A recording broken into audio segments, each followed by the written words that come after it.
डीजेच्या कर्णकर्कश आवाजामुळे रुग्णांना होणाऱ्या वेदना, निद्रानाशाने त्रस्त डोळे, ताणतणावाचे कोलमडलेले जीव, हृदयाची वाढती धडधड, उच्च रक्तदाबामुळे होणारी घालमेल आणि सततच्या आवाजामुळे उद्ध्वस्त झालेले मानसिक आरोग्य, ही सारी व्यथा सोमवारी शहरातील डॉक्टरांनी आपल्या आवाजातून पोलीस आयुक्त एम राजकुमार यांच्यापर्यंत पोहोचवली.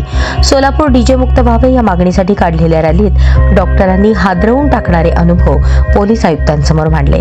डीजे हे केवळ करमणुकीचे साधन नसून तो मानवी आरोग्यास घातक ठरणारा जीवघेणा धोका असल्याचा ठाम इशारा डॉक्टरांनी दिला. डीजे हा केवळ आवाज नाही तर मानवी आरोग्यावर थेट आघात आहे, अशी भूमिका डॉक्टरांनी मांडली. डीजेमुळे होणारे गंभीर परिणाम लक्षपूर्वक ऐकून घेणारे पोलीस आयुक्तही यामुळे व्यथित झाले. डीजे मुक्त सोलापूर अभियानासाठी सकाळच्या कार्यालयात डीजे मुक्त सोलापूर कृती समिती स्थापन झाली. त्यातून डीजे मुक्त सोलापूर अभियानाने वेग घेतला. त्याचाच एक भाग म्हणून डॉक्टरांच्या रॅलीचे आयोजन करण्यात आले होते. डीजे मुक्त सोलापूर कृती समिती तसेच Indian medical association, NIMA hospital owners association, Indian dental association, homeopathy संघटना, फिजिओथेरपी असोसिएशन अशा सोलापुरातील सर्वच डॉक्टरांच्या संघटना व शिकाऊ डॉक्टर्स सोमवारी सोलापूर डीजे मुक्त व्हावे या मागणीसाठी रस्त्यावर उतरले होते.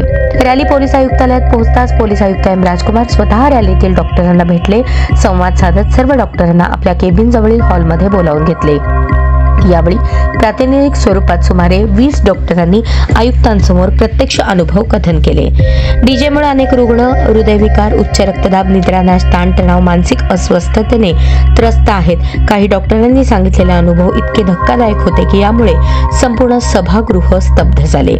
अतिप्रचंड आवाजामुळे केवळ नागरिकांचे मानसिक संतुलन ढासळत नाही तर लहान मुले, रुग्ण, गर्भवती महिला, ज्येष्ठ नागरिक यांच्या आरोग्यावर गंभीर परिणाम होतात. या पार्श्वभूमीवर नागरिकांची हाक ऐकून डीजेवर कठोर नियंत्रण आणावे तसेच परवानगी न देता कायद्याची अंमलबजावणी करावी अशी मागणीही डॉक्टरांनी केली.